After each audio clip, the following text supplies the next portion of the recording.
telah selesai melakukan sholat dan yang lainnya juga telah beranjak. Tapi mengapa mereka tetap duduk dan mendengarkan Muhammad?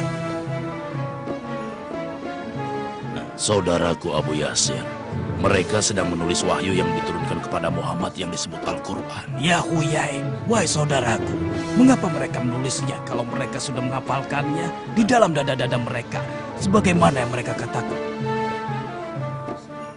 Nanti aku jelaskan. Aku rasa sekarang mereka mengetahui keberadaan kita. Ayo kita pergi dari sini.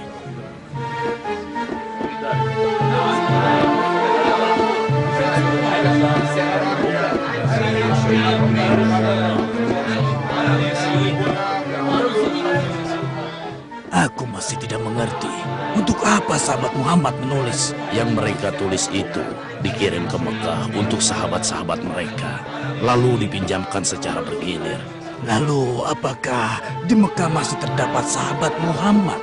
Tentu ada beberapa kaum papa yang memang tidak mampu berhijrah. Lihatlah, bukankah itu Abad bin Muslim dan putranya, dan di belakangnya adalah Abdullah bin Salam dan Habun al-Jamil. Muhammad mengatakan bahwa agama yang telah dibawanya itu adalah agama yang paling benar. Dan kami bangsa Yahudi, pengikut Taurat, dalam kesesatan. Demi Allah, hal itu benar. Kalau memang yang kau katakan itu benar, ya Abad bin Busrin, kenapa Muhammad meninggalkan Ka'bah yang sewaktu dia di Mekah, dia sholat menghadap ke arahnya.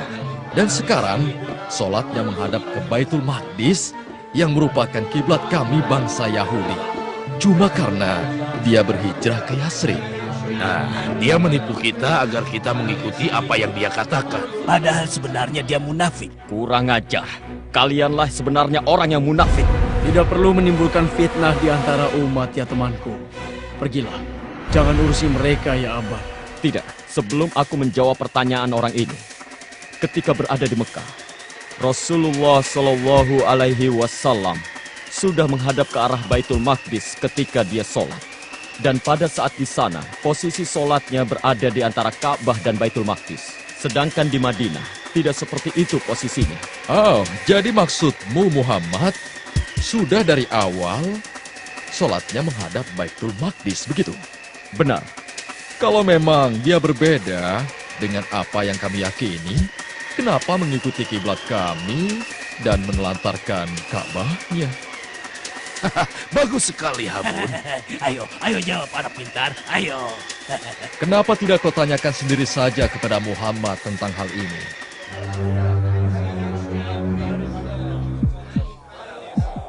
Kalau memang kami yang beragama Yahudi tidak berada di atas petunjuk yang benar, kalian wahai sahabat Muhammad tidak akan sholat menghadap kiblat kami dan kalian ikuti kami dalam hal itu. Sudah cukup yang kau dapatkan dari kami untuk hari ini, ya Abad. Jangan lupa, ceritakan kepada Muhammad tentang pembicaraan kita hari ini. Ayah, mengapa engkau diam dan tidak menjawab orang-orang itu? Apa benar kita telah merubah kiblat kita? Mari sebentar, nak. Ayah akan jelaskan padamu. Kiblat kita tidak pernah mengalami perubahan, nak. Sejak dari awal, Rasulullah Shallallahu Alaihi Wasallam telah melaksanakan sholat menghadap Baitul Maqdis, menghadap ke arah padang pasir yang berada di Palestina sebelah sini, dan Mekah berada di sini. Tapi ketika beliau berada di Mekah, beliau menghadap dua kiblat karena posisi Ka'bah berada di antara sholatnya Nabi dan daerah Baitul Maqdis. Lalu, kenapa beliau tidak melakukan hal yang sama ketika beliau berada di Madinah? Karena posisi Madinah berada di sebelah sini, nak. Jadi tidak mungkin Rasulullah Shallallahu Alaihi Wasallam menghadap ke Baitul Maqdis dan Ka'bah secara bersamaan. Maka Allah memerintahkan Rasulnya yang mulia untuk menghadap ke Baitul Maqdis ketika sholat. Beritahukan kepadaku, saudaraku, ketika kita pergi untuk mengunjungi Muhammad, lalu berbincang-bincang dengan dia, apa saja yang engkau ketahui tentangnya? Maksudku, apakah dia itu benar-benar nabi yang telah disebutkan dalam kitab Taurat kita? Demi Tuhannya Musa, memang dia nabi. Apakah engkau telah menelitinya, kalau dia orangnya? Ya. Kalau memang benar, lalu kenapa kau tidak mengikutinya? Karena aku memusuhinya. Aneh sekali Anda ini. Jika memang benar Muhammad adalah nabi yang kita tunggu-tunggu, kenapa Anda sangat bernafsu memusuhinya?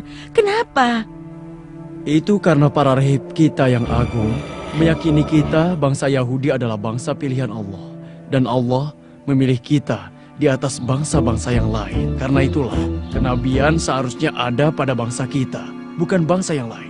Dan kalau kita mengikuti Muhammad, hal itu akan melecehkan bangsa kita sebagai bangsa pilihan. Semenjak kedatangannya ke Yathrib dan berada di kalangan suku Aus dan Khazraj, dia telah mendamaikan dua suku itu.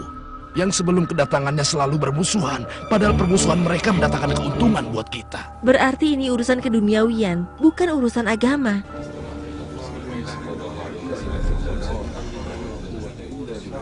Apa yang Rasulullah Shallallahu Alaihi Wasallam katakan kepadamu? Rasulullah mengatakan bahwa beliau ingin agar Allah memindahkan kiblatnya dari kiblatnya bangsa Yahudi. Apa yang kamu katakan itu benar. Aku menyaksikan sendiri bahwa Rasulullah Shallallahu Alaihi Wasallam memandang ke langit dan memohon kepada Allah agar memindahkan kiblatnya. Kau benar. Matahari telah berada di tengah-tengah. Tidak lama lagi pasti Bilal akan memandangkan azan zuhurnya. Itulah tanda kita sholat. Kalau begitu mari kita ke masjid untuk sholat berjamaah bersama Rasulullah Shallallahu Alaihi Wasallam.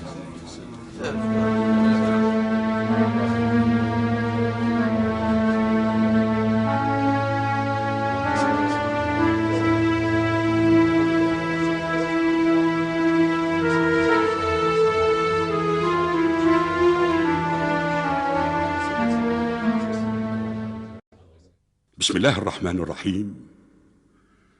قد نرى تقلب وجهك في السماء فلنولينك قبلة ترضاها فول وجهك شطر المسجد الحرام وحيثما كنتم فولوا وجوهكم شطره وإن الذين أوتوا الكتاب ليعلمون أنه الحق من ربهم وما الله بغافل عما يعملون. صدق الله العظيم. الله أكبر الله أكبر الله أكبر الله أكبر.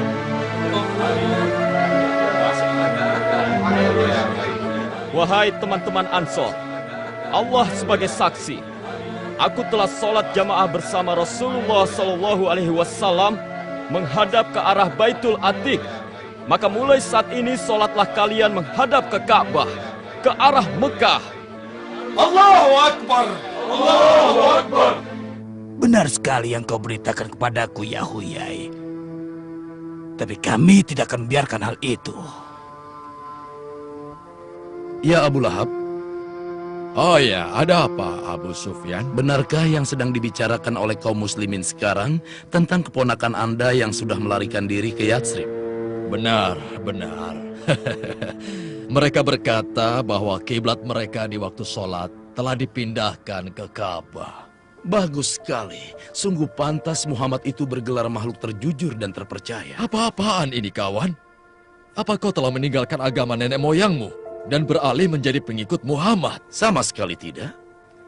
Karena dengan berkiblatnya Muhammad ke Ka'bah, itu merupakan tingginya kedudukan Ka'bah di atas Baitul Maqdis.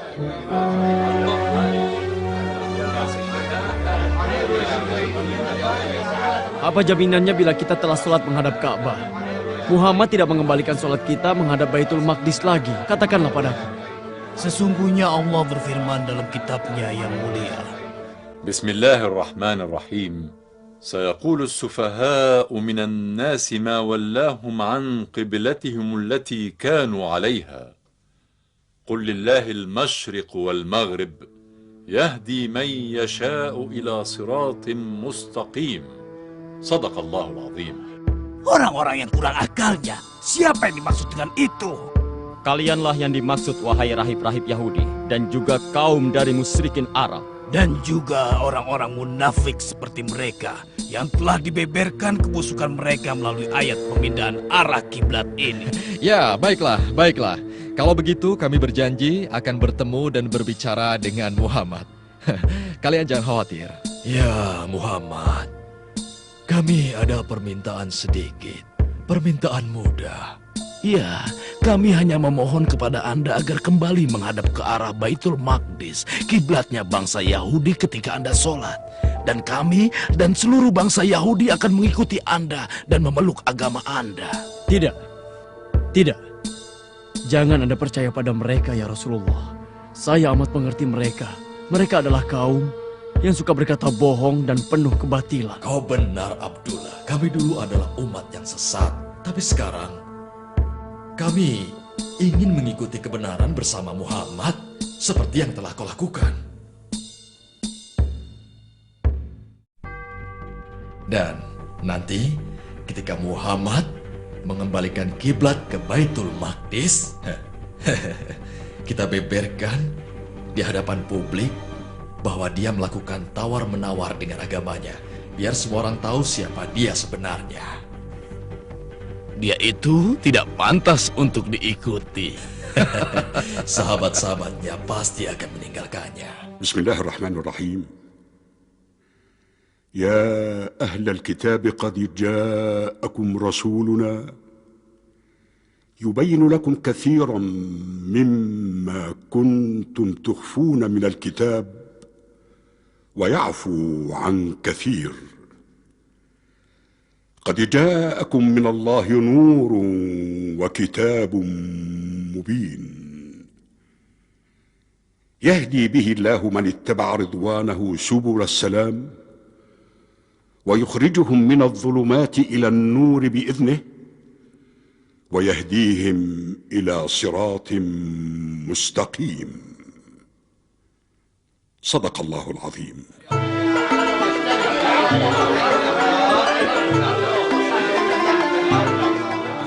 Aku sudah menyebarkan berita tawar-menawar kita dengan Muhammad kepada orang-orang di sini. Bagus, itu sangat bagus.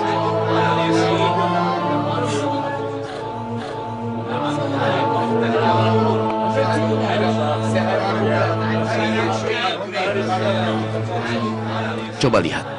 Itu Abad beserta temannya yang juga pengikut Muhammad. Ya, kau benar. Dan aku lihat mereka tidak berani lewat sini. Memangnya kenapa? Karena aku yakin sekali Muhammad akan kembali mengubah kiblatnya ke Baitul Maqdis dan tidak akan mempedulikan pendapat sahabat-sahabatnya. Ada apa ini ya Abad? Kau lewat begitu saja tanpa mengucapkan salam. Aku tahu alasannya kenapa mereka lewat begitu saja. Aku yakin kalau mereka ini malu dan sungkan. Kenapa kami mesti sungkan kepada kalian? Karena Muhammad memberitahukan sesuatu kepada kalian tentang kiblat. Dan mengirim kalian kemari untuk memberikan jawaban atas tawaran yang kami berikan. Benar. Dan Tuhan yang Maha Mulia telah menurunkan ayat tentang kalian. Bagus. Bagus sekali. Kawan-kawan, kemari, berkumpullah. Wahai suku Aus, wahai suku Khazraj, wahai pengikut Muhammad, kemarilah. Dengarkan apa yang sudah diucapkan Nabi kalian. Ayo, ayo Abad. Beritahukan yang sudah diucapkan Nabi kalian. Ayo cepat katakan. Kenapa kau diam saja, Abad? Ayo katakan. Anak kecil inilah yang akan membacakannya kepada kalian. Ayo, bacakan pada mereka. Allah yang Maha Mulia dan Agung berfirman. Bismillahirrahmanirrahim.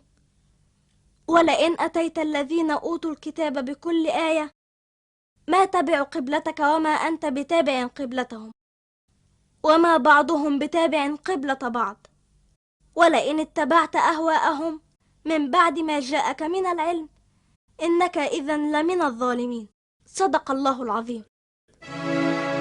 الله أكبر الله أكبر. Allah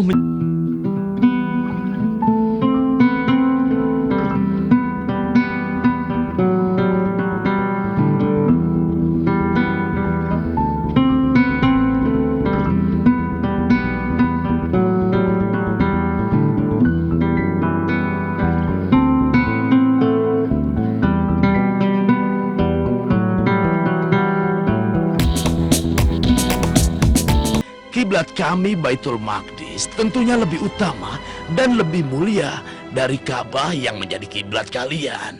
Mengapa demikian, hai orang Yahudi? Itu Itu karena letaknya di tanah suci, tempat kelahiran Isa Al-Masih. Memangnya orang-orang Yahudi mempercayai kenabian Isa? Tidak sama sekali. Tetapi kalian kaum muslimin mengimani kenabiannya kan?